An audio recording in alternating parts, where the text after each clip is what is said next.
it's like reading about someone's dental appointments and you're like, I guess, but I guess it's important. But yeah, like if we didn't have to, do we have to? Welcome to Keep It Fictional, a weekly podcast for book lovers by book lovers. Build your to-be-read list with Sadie, Liz, Virginia, Fiona, and Corinne from the Port Moody Public Library. Warning, this podcast contains strong opinions and may cause an increase in your library holds list.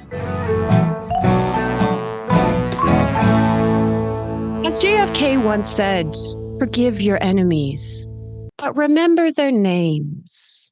Welcome to Keep It Fictional. I am joined today by the aptly named Sadie, Virginia, and Corinne. And we are here today to celebrate not the names of our enemies, although maybe that will be our existential question. I'll get you all to like really name an enemy. Like I had like Ashley's. I always have like a little bit of like a Ashley's. Yeah. Ashley's, Nicole's as well, even though that is slightly awkward because one of my roommates' name is Nicole, but we call her Lucy, so it all works out. Anyways, we're here today to talk about names. Every once in a while, we get kind of like a curveball challenge here on Keep It Fictional, our podcast for book lovers by book lovers. See, Virginia, I did remember the intro.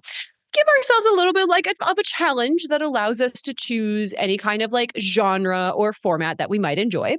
And this one, I think, was a little bit no, actually, I think it was probably difficult for all of us because none of us are named Jennifer. So this week's theme is that we had to find a book, and gosh, I hope I got this right, that the main character shares the same name as us. Is that correct, my book friends? Oh, thank goodness. I had a horrible moment where it's like, was it the author? No. So the character has to share our name. Now, I'd say the three of us have fairly unusual or like out of style names that it was probably a bit of a stretch to be able to find a book for this. So I'm curious, Virginia, how hard was it for you? Well, I think originally the idea was either like, the character or the author, right? And it could be first name and last name, just to knowing our names for three of us in particular. I think Emma was going to be easy. So we were just like, that's fine. Yeah. Right. But for the three of us, we were expanding that. And of course, I have a very obvious one that I could have chosen, but I didn't have to. I actually find one, maybe the only one book that has Virginia as the protagonist. So I got it.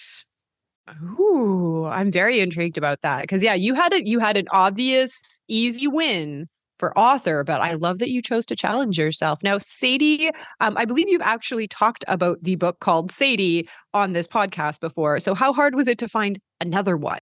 So this is going to sound strange. Feel like Sadie is kind of a weird niche name that people like to kind of like throw it in places when they want a unique name, that it's become not as unique as it used to be. There was a resurgence of Sadies when about like 10, 15 years ago, where I met a whole bunch of babies and little kids named Sadie. Growing up, I knew no one except animals with my name. But I think that it's like coming back enough, or there's like enough, it has like not quite as unique anymore, that there are quite a few books that do have Sadies in them. So it wasn't too difficult. It was just a matter of kind of what I was wanting to read. And I wish I could remember that book because there was one book I think I was telling you, Sadie, that has Sadie and Evie as characters. Both of them. I can't remember which one it is, but yeah. I think definitely you're right. Like I think I see Sadie actually fairly frequently these days in books. So yeah. But I feel like in like specific genres, like I feel like contemporary literature is going to have a Sadie. I don't know. Was there as much like fantasy Sadies out there? No, that's a good point. Yeah, I don't come across it in fantasy books as much. There's definitely more of a contemporary or old-fashioned name, right? Because like it's definitely an old-fashioned name. So I think that maybe has some historical fiction, but yeah, definitely not as many fantasies. Yeah, and Virginia, yours is, I'm guessing, mostly historical or contemporary because there's not a lot of like cool warriors saving the kingdom named Virginia. It's nowhere, I think, pretty much. Like that's the other thing I was going to be like, if I couldn't find it, I'm just going to use the name that most people call me by, like, library patrons, which is either Veronica or Vivian. That was my other choices. I was just going to be like, I'm just going to say Veronica. And you know what? The patrons would be like, oh yeah, Veronica. I know Veronica. Yeah, mine was a struggle. Mine was a real struggle. So I ended up Googling it, and I think there's like one self-published book that has my name with that spelling, but it was far too late to kind of purchase it. And it was like the second book in a fantasy series. And I was like, so I had to get a bit creative with the spelling of it, but I feel like that was within the spirit of the challenge. Funnily enough, the only other Koreans that I've met have been people that I've worked with at libraries. They've both been exactly the same age, same hair color, same height. It's very weird. But the two big libraries that I worked with both had a Corene and who both worked in circulation, spelled exactly the same. So I am a Corene haunted by Corenes.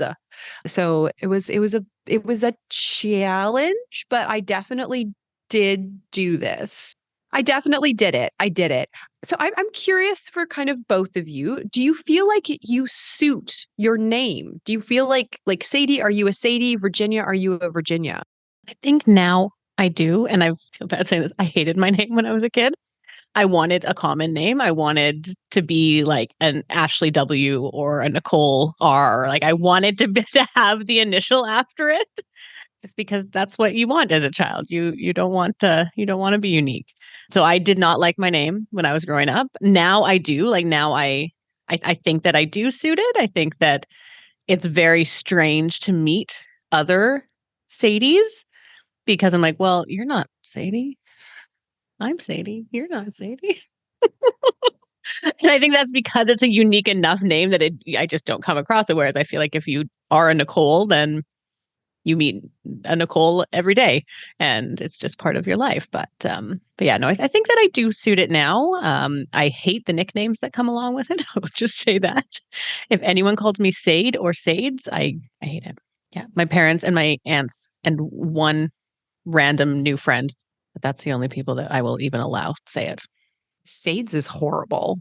I don't know. Like, I mean, I don't think I like my name. I don't think I'm a Virginia, whatever that means. Like, and I think the other thing also was tricky was I was always a Virginia, even like in Hong Kong, even on my birth certificate is Virginia, even though I do have a Chinese name. So everybody called me that. But like, I think the way people pronounce the name is different in Hong Kong than in here. So when I have to I hate having to say my name because nobody ever especially when I first came to Canada, nobody ever understand what I'm saying. It's already like annoying enough to try to understand what people are talking about. And then like even just your basic things as like saying your name and then they're like, oh, they can't spell it, they don't understand what you're saying. And then they have like many different, and of course it's not a common name. So they always think that it's something else. And I'm just like, and then you have tried to spell it and then I can't pronounce the letters right. And then it's just like the most annoying thing. So yeah, it's too long. I'm doing some quick counting. VIRGINI. Oh yeah, that's a lot of letters. That's a lot of letters to handle. Like Sadie, I also hated my name when I was a kid. A lot. You know, when you go to like the truck stops and they had like the little keychains with that, like the most popular names on it, and you're like digging through, you're like, where's mine? Where's mine? It was never there. It was never there. Yeah. So I really never liked my name. And it's, I don't say it a lot because I'm the person and people are pointing their finger at me and saying my name. So I sometimes don't clock it. I'm like, oh, who's that? Oh, it's me. It's me. You need me. Who is Corene or Corinne or Corene or whatever you're calling me. There's a multitude of different ways to say it that you just kind of like, as soon as I hear like a k sound, I usually answer to it, which has led to me like picking up several wrong orders at food trucks because I'm like, it's close enough. Like usually no one pronounces it right anyways. So it's like if I hear a k or an een, I'm like, it's probably me. And then I end up with someone else's tacos and I feel like a monster. So yeah, on the subject of names, do you believe in nominative determinism? It's too early for this, Corey. But you go. That's fine. I could save this until we're a little bit more awake. I can save it. Don't worry. Maybe I'll keep that as an existential question for the very end. Okay. We are going to embark on this name journey together in various states of awakeness. We're going to start with Sadie. So yes, I obviously looked for my first name. I thought about my last name, but then didn't think that would ever happen. So I went with the first name, and I have read books with Sadies in them. As Corinne said, I did talk about Courtney Summers' Sadie on the podcast before. One of the books that I was supposed to read for One of the topics a few months ago had a Sadie in it, but it was not that good. So I decided not to talk about it. And I said, there is enough books with Sadie that I did have some selection, but I just had to decide what kind of book I wanted to read. I eventually went with one that's in a genre that is, honestly, it's not a genre that I read a lot, even though it is a YA book. I don't generally read a lot of realistic fiction, even in the YA category, but this sounded kind of fun. It sounded like a lighter read and it had a Sadie protagonist. So I decided to go with it. So this is I Hope This Doesn't Find You by Ann Liang. This is about Sadie Wen.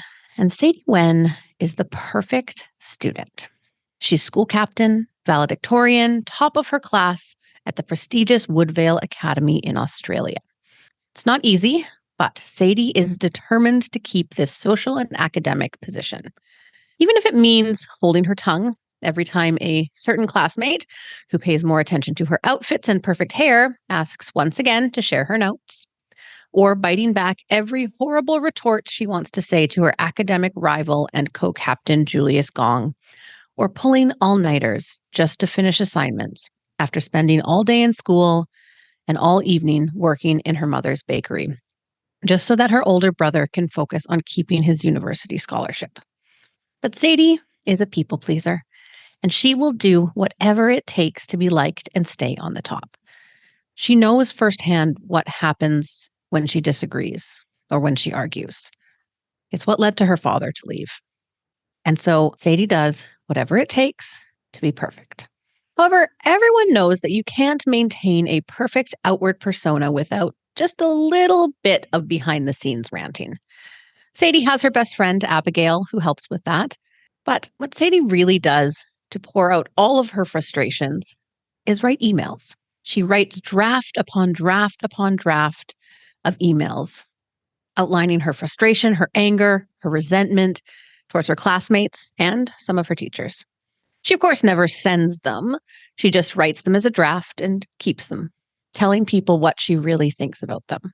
At the top of these email drafts list is, of course, Julius. His smug attitude, his even more perfect than her persona, and his constant need to outdo her in absolutely everything since they were children. And his stupid, perfect hair that can't actually be as soft in real life as it looks, right? All of these feelings Sadie puts into her emails and then is able to focus once again on being a perfect student and co-captain. That is, until somehow, in the middle of one of her classes, Sadie walks away from her laptop and her drafts get sent. Every last one. The email to her math teacher, who refused to round her grade up by 0.1%. The email to her classmate, who had stolen her science project idea and taken all the credit. And every single email to Julius. Every horrible and sometimes embarrassing thing that Sadie has ever thought about him. Sadie is mortified. In less than a minute, her worst fear has come true. Everybody hates her. And for the first time in her life, she has no idea what to do. To make matters worse, the next day, when the whole senior class is brought in for a special assembly to deal with the issue of her emails, her and Julius get into a screaming match and are brought into the principal's office. The principal's solution, probably figure this out, Sadie and Julius must work together to sort out their differences. If they can focus together on something related to school, then maybe they can sort out whatever bad blood is between them. This begins the hardest thing that Sadie has ever had to do. She has to get along with the person who she has hated for most of her life, while also trying to navigate being despised by pretty much the entire senior class. However, as her and Julius spend more and more time together, Sadie starts to learn that Julius's perfect persona, much like hers, is not exactly the same as what lies beneath it. When the two go to interview a famous alumni novelist who also is a hugely successful lawyer and also happens to be Julius's older brother, Sadie begins to actually feel sympathy for Julius.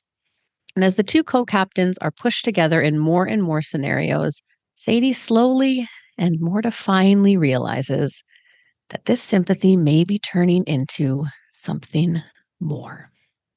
But Julius would never feel that way about her. He hates her, doesn't he? This is a fun book. This is a really fun book. I think that it does have some kind of underlying more serious themes to it.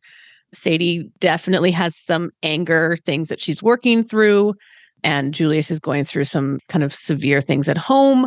But I think that on the forefront of it, it's a really kind of light book. It's a really fun book. The back and forth between Sadie and Julius is really fun, and the inevitable kind of rivals to lovers trope worked really well in this story.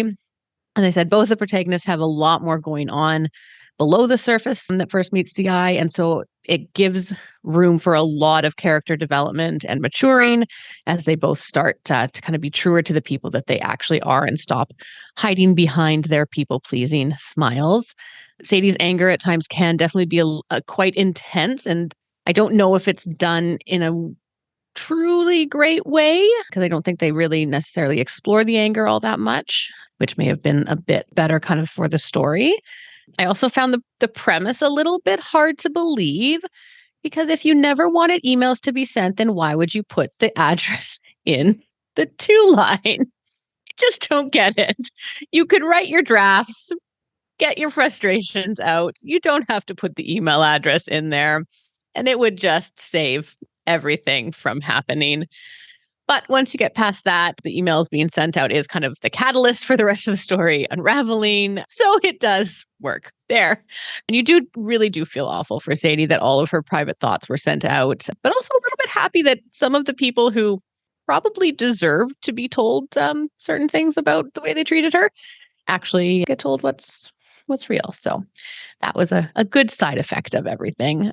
I'd say that the book definitely has a nice kind of satisfying ending and everything is wrapped up. So if you're looking for something that is just kind of a nice, kind of fun, funny at times, but really kind of touching story about these kind of two people who are very similar and have been struggling through the same thing, kind of finding each other and realizing that they're meant for each other, then this is a really good one for you. It has been compared to Jenny Han's To All the Boys I've Loved Before, just if they were emails and not love letters. So if you're a fan of that series, or if you do enjoy a good enemies to lovers trope, then I would highly recommend I Hope This Doesn't Find You by Ann Liang. Put that stuff in a Word document. No. Anyways, so how was the experience, Sadie, of reading a book with you as the main character? It's a little bit strange, but I feel like at some point I just kind of like tune out the name and then just focus on the character as a character and not necessarily the character attached to the name. Like, I think that it's stranger reading the description of a book and seeing your name like pop up for the first time than actually reading through the whole story and having like every time it's mentioned it. I don't think it was surprising. But yeah, and I think maybe I read enough that it is. I read enough with Sadie that it's not too strange anymore. I think that if my last name popped up, that would be weird. So if you were in Sadie's shoes, Sadie, how would this Sadie have been and acted different than that Sadie, other than obviously not putting the recipient in the to field? Yeah, I mean, that's the biggest one. I don't know if I would have been in that situation to begin with, but I can definitely relate to Sadie in the book. There was, when I was in high school, every single week before Spanish class, there was a certain classmate of mine who would come into the library, which is where I hung out before school, and ask like to copy my homework. And yeah, it was very frustrating. And I would, not because I wanted to make him happy in any way, but just because by that point I'm like, yeah, whatever. It's going to come back to bite you in the exam anyway. So this is on you. So, I mean, I can definitely relate to like those aspects and like the people pleasing. I'm probably not quite as much as the Sadie in the book. But yeah, no, I would definitely not have put the emails in the email to line. I tend to rant in my head. I don't write my rants down. So I probably just wouldn't have written down anything and just would have had these rants and conversations in my head. And then, yeah, there's a couple things that I wouldn't like. Her best friend at one point says, well, the way to fix this is obviously to have a gigantic party. And I feel like I was at, no, don't think so. Not going to do anything. People are going to make a mess of my house. They're not going to care about me. And that's, yeah. So I would have made some different choices in that sense as well. Leave no trace. All right. Well, thank you, Sadie, for introducing us to Book Sadie. And Virginia has also alerted us to the fact that there is a squishmallow named Sadie. So you know you've really made it when. And there's also an Eevee Squishmallow. Pretty sure there will be Tyler too. So don't look for keychain, just look for a squishmallow. But none for us, Virginia. None No, for still us. waiting. I'm still waiting. Could be a while. All right, folks. Let's do this. Again. It's been a rough couple of weeks for me at Keep It Fictional, and I don't think it's necessarily the topics. I think maybe it's me and my picker is off. This one, however, I had extremely limited choices, so I really had to like stretch the spellings of my name, and I was so thrilled when I came up with Corene by Rebecca Morrow. Like, how perfect is this? It's the title. How more could I have fulfilled this assignment? I did it, people. I did it. So it's by Rebecca Morrow, but more on that later. All right. So this book is about Corene. It's going to be real weird for me. So she is kind of growing up in a fundamentalist church that she's always kind of felt like she doesn't belong or is not good enough. Her mother is a convert, so she hasn't been born into the church, and her father is not a real believer. So they get to sit at the back of the church where the righteous people and the good people of this church sit up at the front. And from her position in the back, Corene can see that, oh, it's so weird saying this. Corene can see that, you know, there are people her own age that are up on the stage reading scriptures. They're helping out with adjusting the microphones. And she notices that they are all boys. All the boys get to help. All the boys get to do the important jobs. All the boys get to be important. But Corene sits in the back with all the other girls, with all the other people who are just not perfect. Now, one of the peoples, could come up with nominative determinism, but I cannot pluralize this sentence. One person at the front in the tippity top of the pews on the stage is Enoch Miller.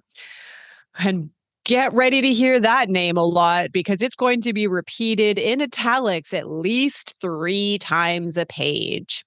So Enoch is a part of the Miller family, and they are perfect. The father is one of the elders of the church. The mother is a perfect homemaker, and their house is always spotless and wonderful.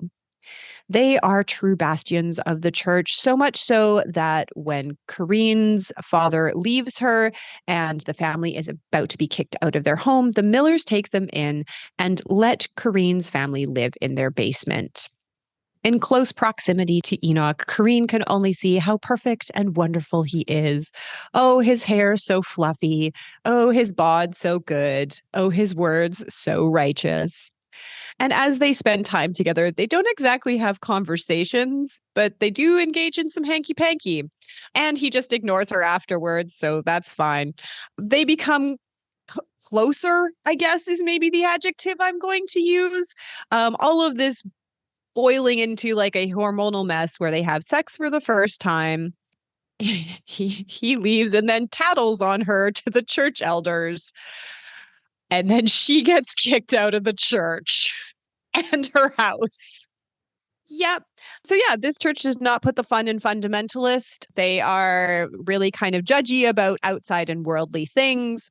And so we kind of time skip 13 years in the future where Corene has kind of made a life for her own. Outside of the church, she's still able to kind of connect with her family a little bit, but she's still on the outside.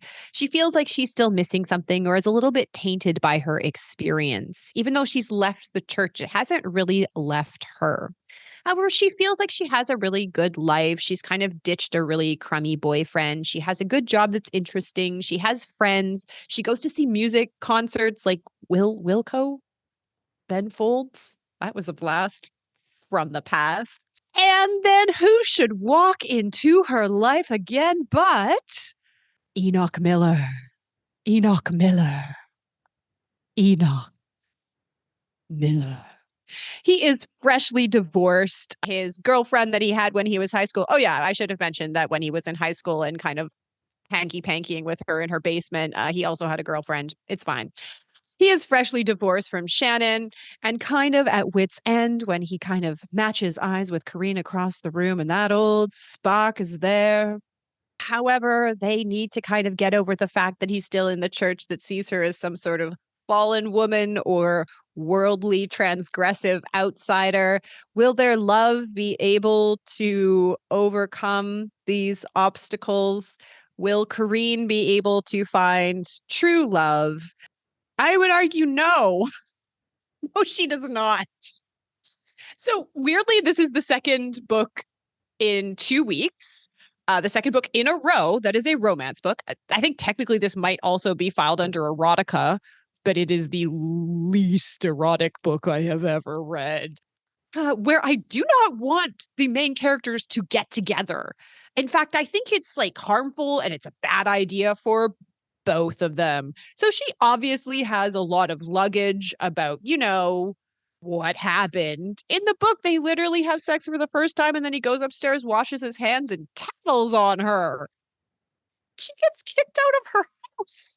Never kind of like takes responsibility for that. He's like, oh, I was a teenager and I'm really sorry. Well, and what I do like is that the author points out, like, you didn't get any punishment. You were fine. You got welcomed back into the fold for confessing your sins and kind of putting all the blame on her. So his life got to continue exactly as he wanted it to be. And he got to kind of keep his status in the church. And then he is like a really soft Christian Grey from 50 Shades of Grey, and that he just loves her so much, just really wants to be with her all the time. And they're just two of the least interesting people you could ever hope to meet. At first I was like, okay, cool. This is like a Corene. I can get with this. This is fun. And then I was like, oh, a hobby would be nice, or any glimmer of personality or character. I think she's supposed to be sassy. I think that's supposed to be her personality. Couldn't tell. So it's really hard to read about two people that you really genuinely at their core, you're like, oh, there's nothing going on there. There's nothing going on. And the writing very much reads like there was that huge trend after Twilight came out, more on that later, of that new adult genre, which is kind of just very sexy, sex, YA.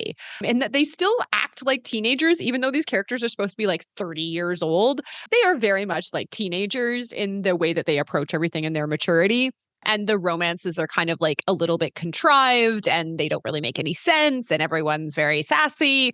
And there's a lot of sex in it, which, if you're looking for that, fine. But it was honestly the most awkward sex scenes I have ever read. My whole body was shivering in repulsion of how I began to think that maybe people shouldn't do this. I just don't think it's a good idea as described. It's like reading about someone's dental appointments and you're like, I guess, but I guess it's important. But yeah, if we didn't have to, did we have to? Yeah. I've read things I cannot unread. And I think I might need to take a little break from romance for a little while, because I'm a little traumatized.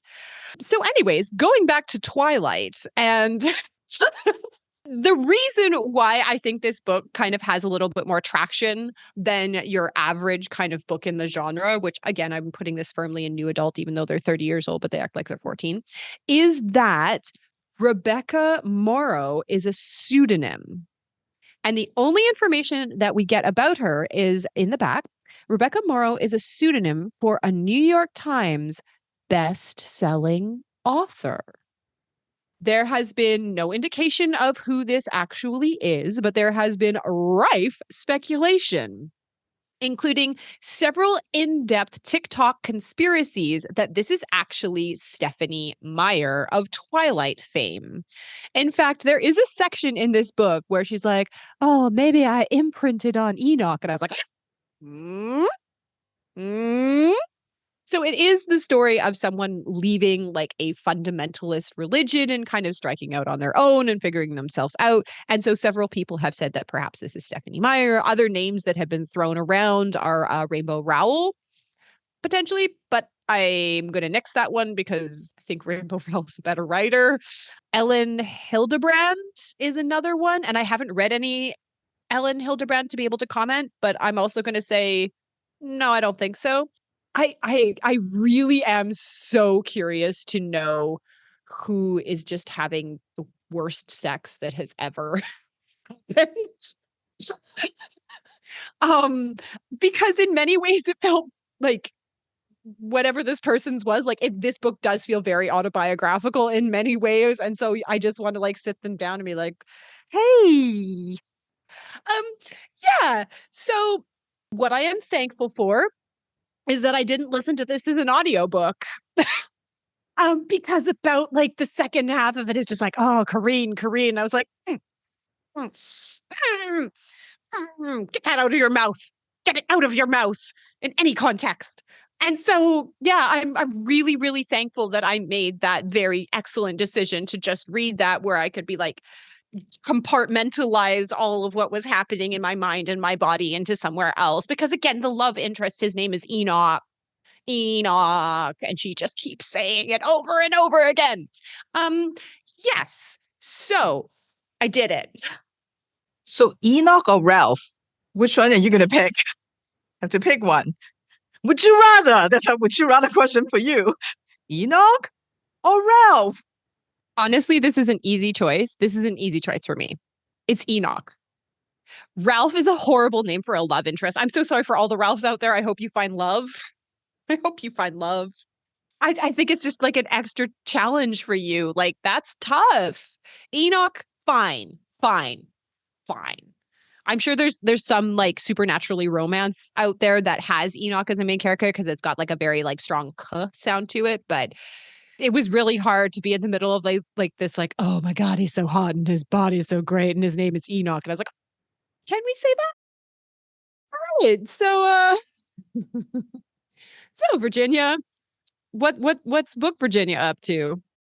I also feel like I guess we don't have to ask you the question about like, what choices would you make? It's like, I think we're just gonna skip that, right, Sadie? I think I think you're good. Okay, all right. Let me talk about my book then.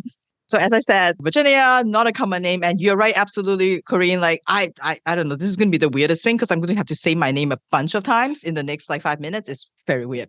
Yeah, so not a lot of choices. Obvious one, of course, Virginia Woolf, but I didn't have to fall back on it because, as I said, I am thrilled, so happy to find that one of the authors that I'm currently totally obsessed with has a novel with a protagonist named Virginia.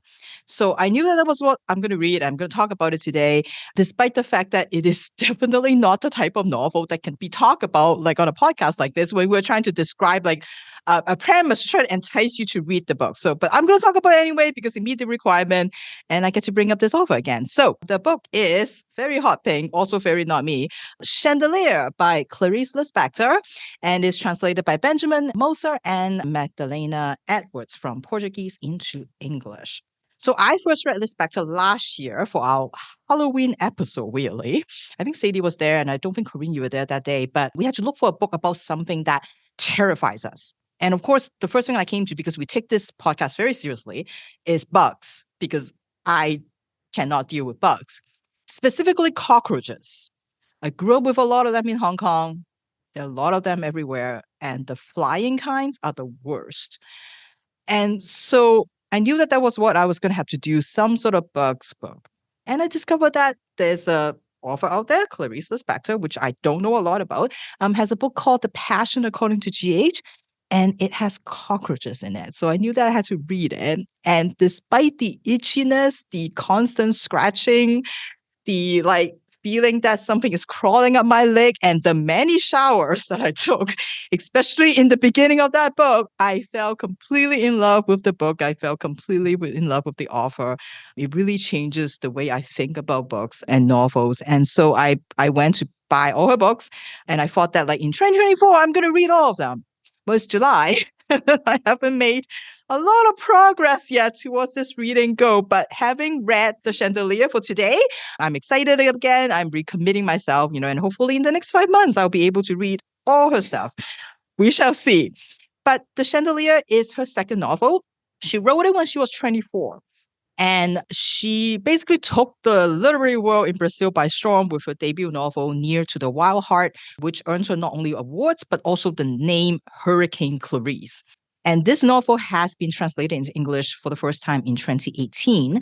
And I have not read enough to make a very good analysis of how this book is compared to the other ones. But according to the translator, Benjamin Moser, who is not just the translator for this book, but of some of her other works, also the author of her biography, Why This World, and the editor of the project at the publisher New Directions to translate all her work or to retranslate and publish all her work. So in other words, the expert of all things Lispector said that this is actually her strangest and maybe most difficult book. And other people seem to agree with it. And I mean, just first of all, hats off to the translators, because I think to be able to capture and reproduce that kind of writing style of Clarice Lispector, the sentence structure, the cadence, which everybody commented on it being quite different, and to able to do all that in a different language, I think is just absolutely amazing. And I know all of us here really, really just appreciate and so thankful for translators. You're just like our heroes. Anyway, so Chandelier, as I said, is not a book about plot, but let me try to piece together a plot for you. Oh, here we go. Okay, so Virginia, our protagonist. So she lives with her family in a big house called Quiet Farm. And it's a house with more rooms than furniture because their family has to keep selling things off to make do. Virginia is one of 3 children, and she's particularly close to her older brother, Daniel. Like, really, really close. Like, beyond a typical sibling relationship. And as far as I know, no, nothing physical happens, but you can tell that the intimacy is way beyond that. Like, so it's strange. It's a very strange relationship. Daniel is not very nice to Virginia. He has many, many mean things to say to her. He's also has these wild mood swings that make him very unpredictable. But doesn't matter. Virginia's life is basically defined by Daniel. Everything is based on what Daniel says, what Daniel does, what Daniel tells her to do. The two of them decide to move to the city. It's something that they always know that they're going to do. They're going to leave their house and they're going to move to the city. And they move into an apartment together. But very shortly after, Daniel decides to get married. Totally unexpected. And as you may have guessed, that's a wedding that Virginia didn't go to. Now Virginia is all alone in a city that she barely knew, with no family nearby, and without Daniel. How can she go on when a person that dictates everything about her, when a person that truly defines her for all these years has abandoned her? So I probably made this book sound more plot than it actually is already, with just a little bit of what happened. Because sure, there are events, there are dialogue, there are other characters, there are interactions among characters. But like in a novel that has absolutely no chapter divisions with very, very long paragraphs that sometimes seem to go on and on, the bulk of the book is not about the story. It is about Virginia thinking, feeling, watching the external world, experiencing, responding to what's happening outside, but in equal amounts, what goes on inside her head and what she creates and what she imagines. That's the bulk of it. So it almost feels like whenever there's sentences that talks about the plot, like that try to indicate, and it's very confusing too, because I'm trying to be like, so what is happening? Because everything seems kind of hinted rather than actually happening or describing what's happening. It's almost like those interruptions, I'm like, just go away. Just let me get back into Virginia's head, because that's what I want to be. Which, of course, makes this book, and perhaps many other books by Lispector, again, I don't know yet, I feel like it would be way more suitable for readers who are interested in a person's inner landscape and a person's perception of themselves. And that, like we do every week, some existential questions in your mind. Like if that's what you want in a book, then this is totally a good choice for you. If you are somebody who want a story, who want a plot, you're going to be frustrated, you're going to be bored. But having said all of that, for a book with so little story, there is so much going on, or feels like there's so much going on. And I think New York Times really described it the best. They said, like, it's her sentences that began to have a plot. Is with their topsy-turvy structure, they contain the drama and the surprise. And I think that is the perfect way to capture the appeal of her writing and her books. And that's what I love about her. And that's what I fall in love with when I read The Passion According to G.H. I can only speak for myself and my own sort of experience so far reading Lispector. But for me, I think to be a reader for her books, you kind of have to be willing to just like stand there or sit there and just let her writing kind of absorb you. Like you have to be willing to fully give in entirely and just let her do her thing. Her sentences, her words are going to flow by you. If you try to like reach out and try to figure out meanings, you're trying to impose logic on it, you're trying to understand it, it's not going to work. Every now and then, as those sentences go by, some of them will just get stuck to your skin and you'll be like, wow, that sounds so good. That just makes so much sense. And you will find that you see the world differently. But you have to let that just happen to you. You can't seek it out. That's kind of how I feel like when I'm reading her book. I know it sounds like weird and mystical but that's just kind of like how I feel when I'm reading her. I started this book earlier this year and I read about 100 pages and I never got a chance to finish it. So for this podcast, I had to restart it from the beginning. And I have already all these post-its on the books, like from the last time I read it. So it was really interesting as I'm reading it again to be like, okay, why did I like posted that line, right? And I'm just like, what? And sometimes I understand. And sometimes I'm like, that's weird. Like, I wonder what about that particular sentence like resonating with me at that time. And I think that sometimes reading just at the right time, random sentences will just really speak to you and really resonate. And I think this is definitely one of those authors that I feel like, for me at least, which I don't do it, like I can probably reread because every single time is a different sort of experience. So I understand not a book for everybody, but I am just so in love with her. If you are interested in just fully immersing yourself in somebody else's mind and heart and soul, if you are more interested in contemplating questions like, when you see a firefly, do you think it appears, or do you see it as more like it disappears? If you're interested in like just random questions like that, and if you're always trying to figure like why are we here on this earth, if you're interested in those existential questions, I think you will really, really enjoy Clarice's work. And I, again, don't know if this one specifically, I think this might be the one that has perhaps less plot focus. I don't know about her other stories, but I will find out hopefully by the end of the year, and I would know kind of like where this one stands. But I think this is probably one of her longest novel too, so that makes it interesting. Anyway, I hope some of you out there will think that, oh yeah, that maybe I'll give it a try. If that sounds good to you, if you are just somebody who is okay with all the things that I just talked about, this is The Chandelier by Clarice Lispector. I like that you described the reading experience as essentially brainwashing. You just sit there and listen. And then over time, some things are so profound that they fundamentally change your life. Sure, I'm okay with being brainwashed by Clarice Lispector. I'm okay with that. That's fine. That'd be a great t-shirt. So Virginia, I mean, I wrote down this quote from you because it's maybe my favorite thing that's ever been said on this podcast. There are events. There are events. So I guess this is a bit of a tricky question to ask, but you did say there are events. And other than not being really into your brother, what other choices would you make differently from Book Virginia? I don't want to give us choices because that's something of a strong word for this book in many ways. Yeah. But I think what it is I could totally, okay. So this is what it makes me think of. We'll talk about like maybe in the future upcoming episode, we're going to do one on horoscope, right? Like we're thinking about doing one on star signs. So Emma said to me, what she's going to do, she's going to like tell us, okay, well, for our star sign, what are some of the very stereotypical like kind of traits that we have, right?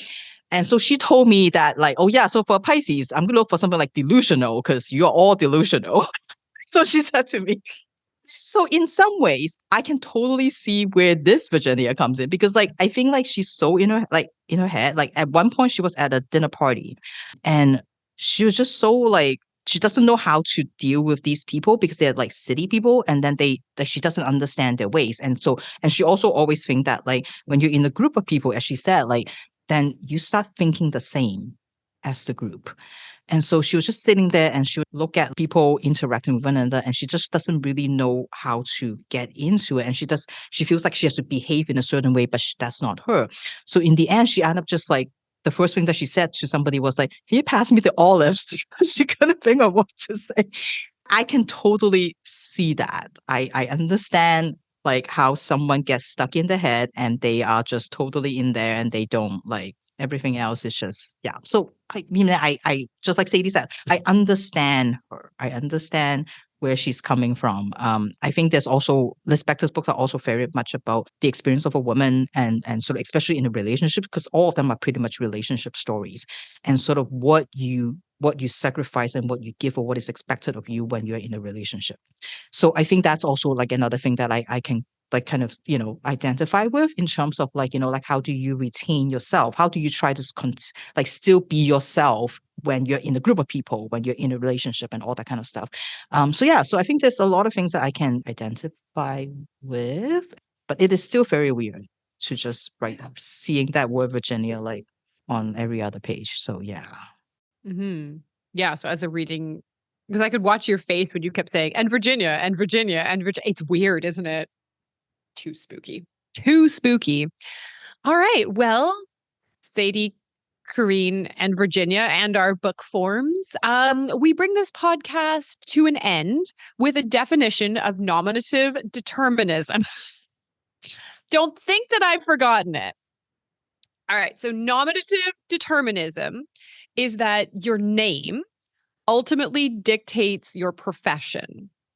And I kind of like extend that over to like your name somewhat determines your personality. So for example, Ashley's or Jennifer's or Nicole's, they're all kind of, they act a certain way because they are named a Nicole. So an example of nominative determinism is famously, there's a polar explorer named Daniel Snowman. One of my favorites is they had like an interview on television with a firefighter whose name is Lieutenant Les McBurney. Ruff, a chiropractor named Mr. McCracken, and a meteorologist named Amy Freeze. So I'm very curious, as we all have last names that have nothing to link with that, but do you believe in nominative determinism? Do you, Corinne? You should answer first. Well, my last name is a color, so... And you're wearing that today, so... Dun, dun, dun! Well, on that note, I think we should just accept it that this is a fact of the universe and we cracked it. So thank you so much, everyone. We hope that you are able to find yourself in a book, but maybe not Corinne's. Less Corinne. So thank you so much.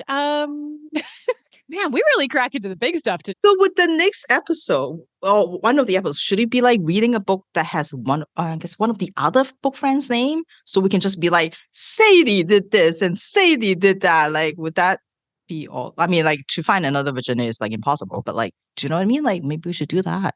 That would be super fun. It'd feel like you're being accused of a number of bananas things for an entire hour. Yeah, I think that would be good for us.